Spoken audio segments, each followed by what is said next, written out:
Let me remind you what we have so far. We have the notion of a sample space, which is just a set with some outputs, output 1, output n. And we have the notion of a probability in that sample space. And the probability essentially takes any event, which is a subset in omega, and it provides a number that is between 0 and 1.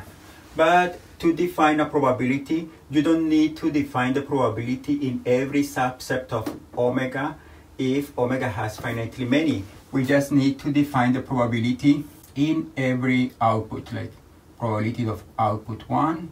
Let's denote this to be P1.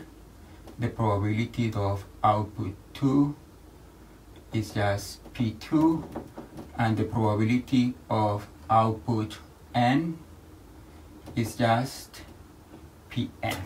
Once we have a probability and we have a sample space, a random variable is just a function from the sample space into the real numbers. Notice that there are infinitely many random variables because there are infinitely many functions from here to here. An example, essentially here we have output 1, output n, and here we have the real numbers, and we just need to define a function that takes any one of these outputs into a real number. Let me write down an example here.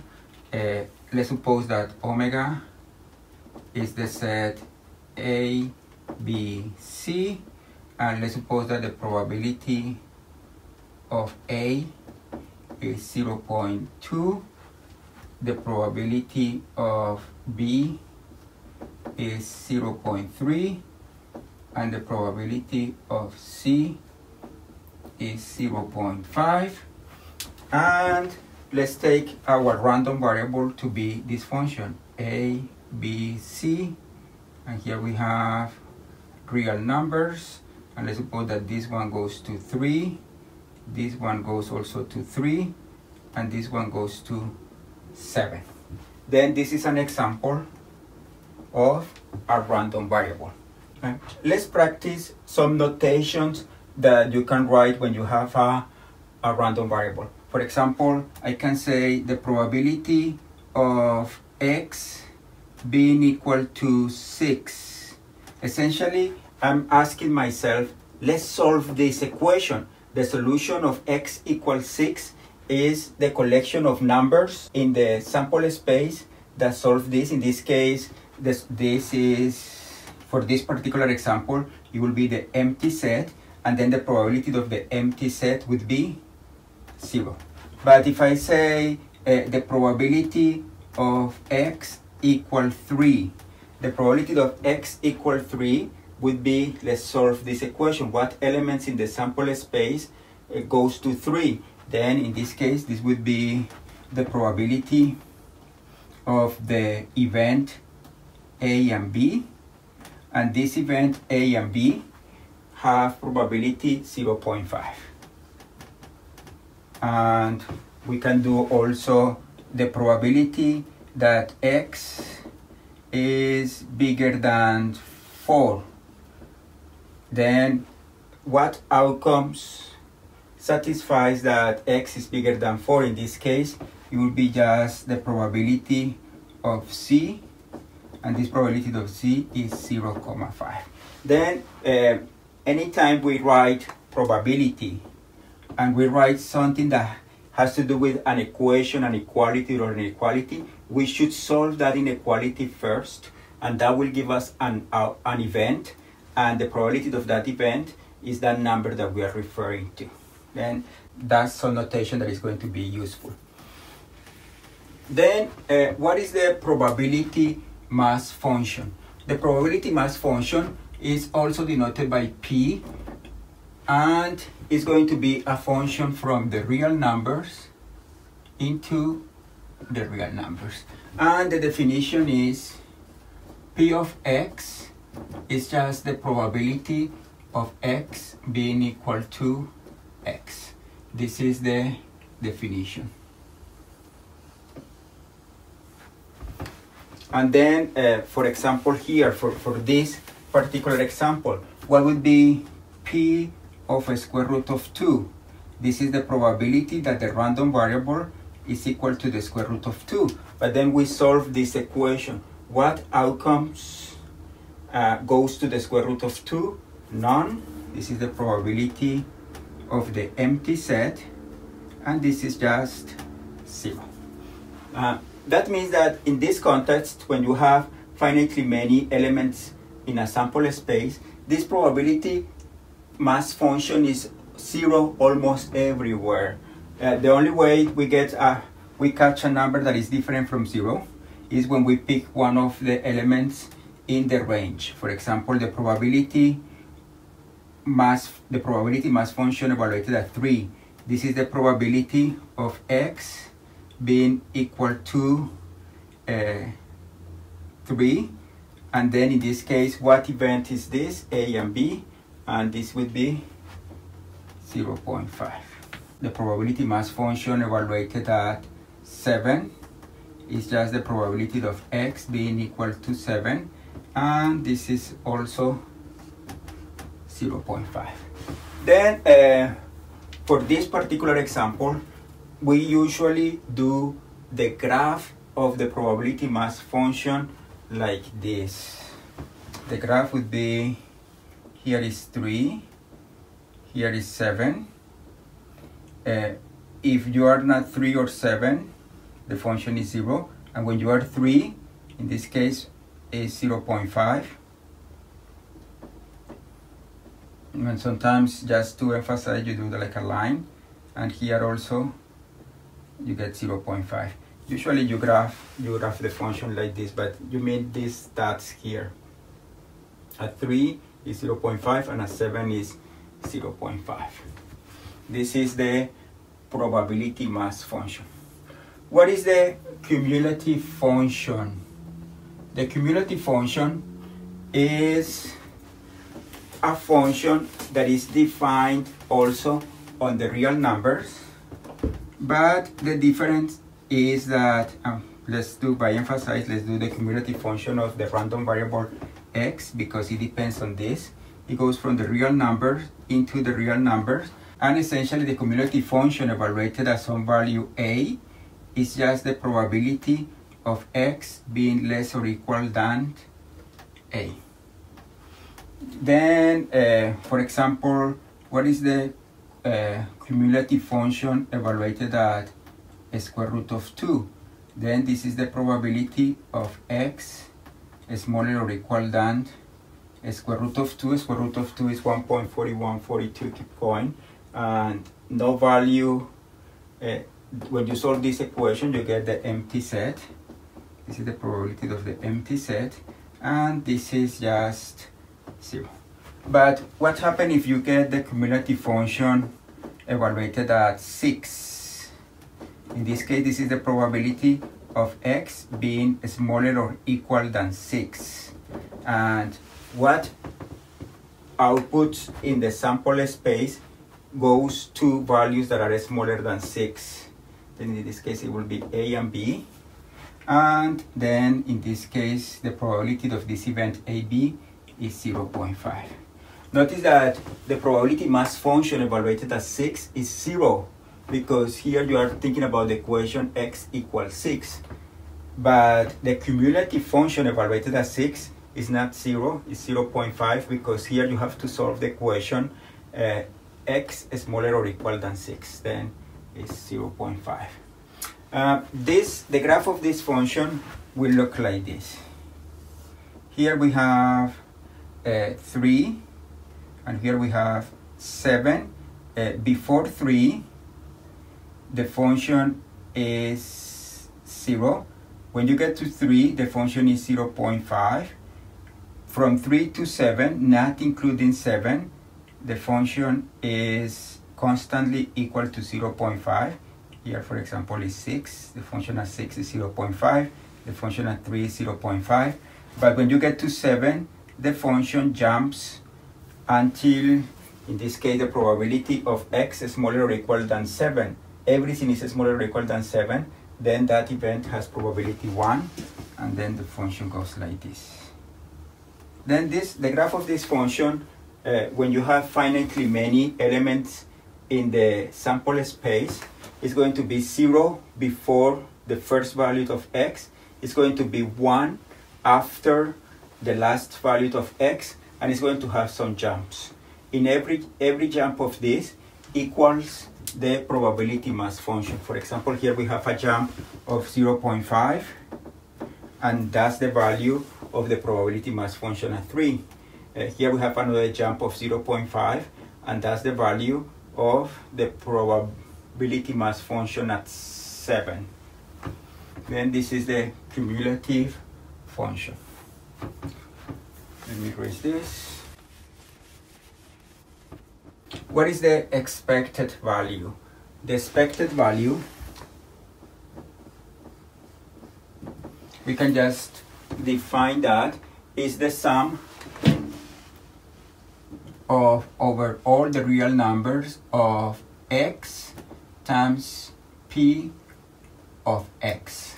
Notice that even though it looks like we have to add infinitely many elements, that's not the case, because when we have finitely many outputs, then this probability mass function is 0 almost everywhere, and is only different from 0 for some particular values, right? Then in this case, this sum would be when p of x is different from 0, when x is equal to 3, then we have that this is just 3 times p of 3 plus 7 times p of 7, and this is 3 times 0.5. p of 3 is 0.5, and this is 7 times 0.5, and then this is 1.5 plus 3.5, and this is equal to 5. This is called the expected value. The expected value in this case is just 5. Essentially, we just add for every possible output, we just multiply the output by the probability mass function at that value, and we just add them. Then this is the expected value.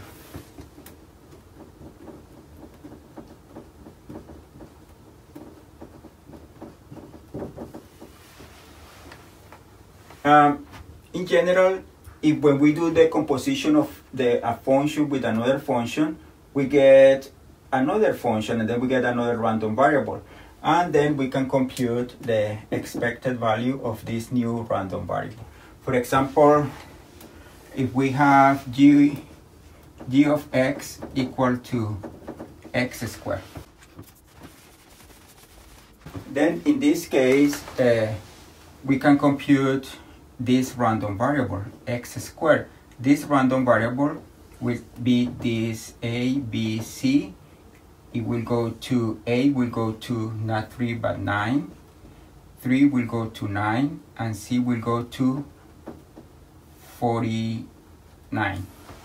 Then this is a new function, and then we can compute the expected value of x squared. The expected value of x squared would be 9 times the probability mass function.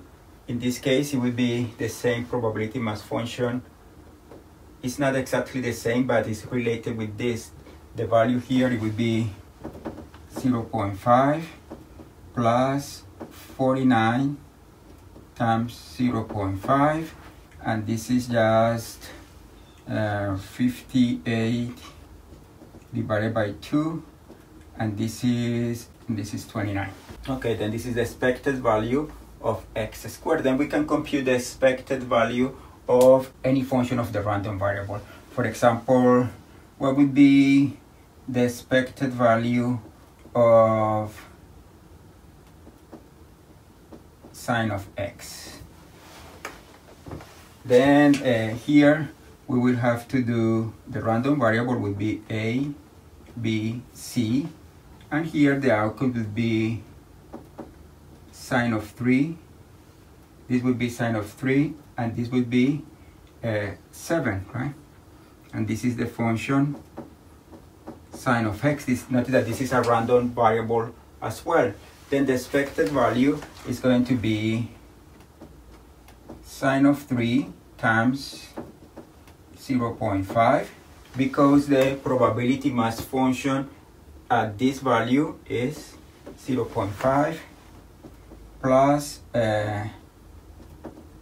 sine of 7 times 0.5. Then again, it's easy to compute the expected value of any function of an original random variable. If we do the composition of a function from R to R with a random variable, then we get again a random variable, and then we can compute the expected value. Let's see what is the variance.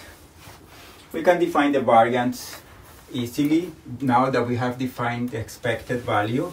The variance is just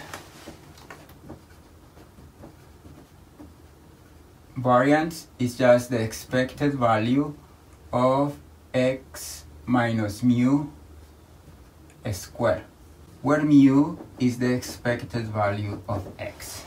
Then for this particular example, I computed the expected value. I erased it, but for this particular example, the expected value is 5. Then in order to compute the variance, I have to think about this random variable that takes a, b, c into a will go to, this will go to 3, then it will be 3 minus 5 squared. This is, it will go to 4. B will go to 3 minus 5 is negative 2 squared, would be also 4. And C will go to 7 minus 5, which is 2. Then in this case, this is the random variable x minus 5 squared for this particular example. Then the probability mass function of this is P of 4 is just 1, and P of x is 0 if x is different from 4. Then we have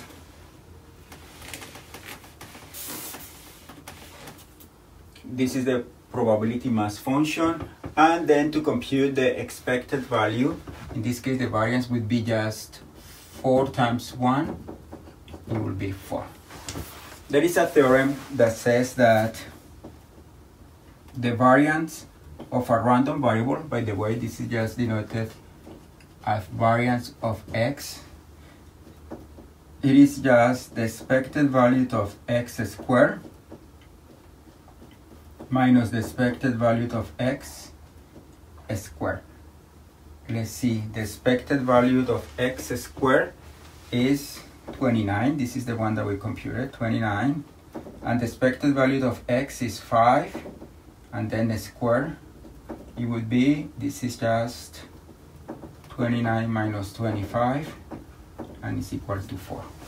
This is an important theorem to have in mind. The variance of x is just the expected value of x squared minus expected value of x squared. Notice that I can write this as expected value of x squared, and usually we denote the expected value of x as mu minus mu squared. We have that theorem, that's the variance. And finally, we get to see the standard deviation. This is just the square root of the variance of x, and then in this standard deviation is also usually denoted by sigma, and that means that for this particular example, the standard deviation, which is the square root of the variance of x, the variance of x is 4, then it's the square root of 4. Then for this example, the standard deviation is 2. Then let me just write everything here. For this particular example, the standard deviation is 2. The variance of x is 4, The expected value, which is also called mu, is 5.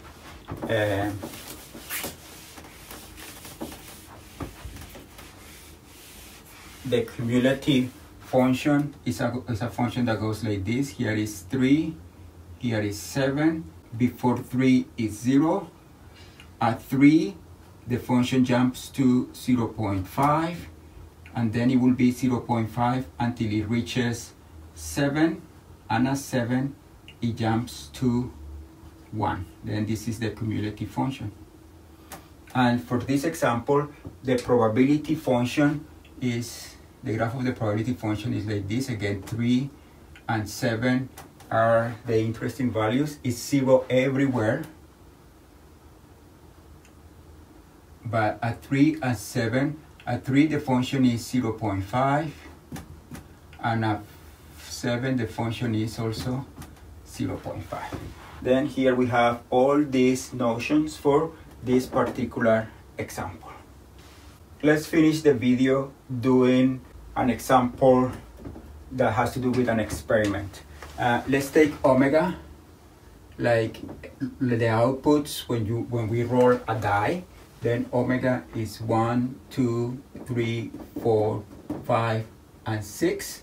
And let's suppose that our random variable is just the value that we see in the die. This is rolling a die.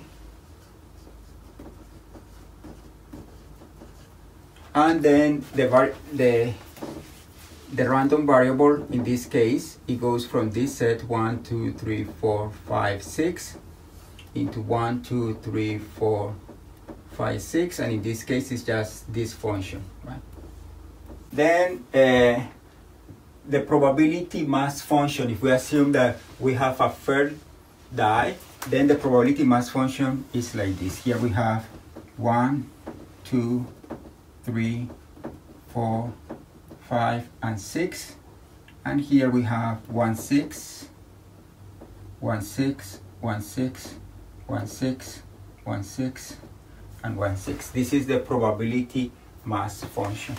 The cumulative function, we have here 1, 2, 3, 4, 5, 6. Before 1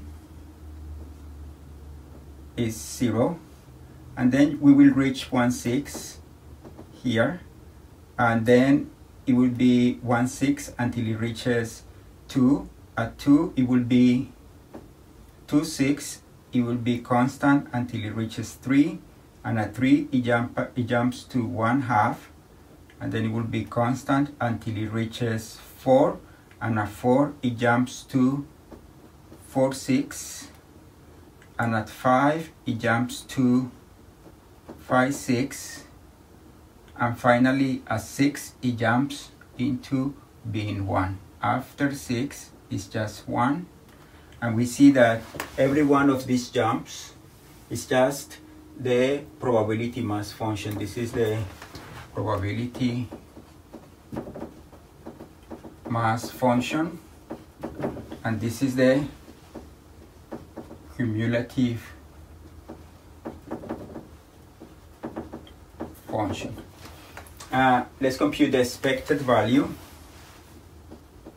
The expected value would be just 1, the output, 1 times the probability mass function, which is 1, 6, plus 2 times 1, 6, plus 3 times 1, 6, plus 4 times 1, 6, plus 5 times 1, 6, plus 6 times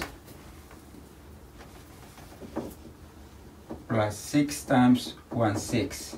And this is just 2, 1, plus 2, plus 3, plus 4, plus 5, plus 6 over 6, which is 21 over 6, which is 7/2, which is 3.5.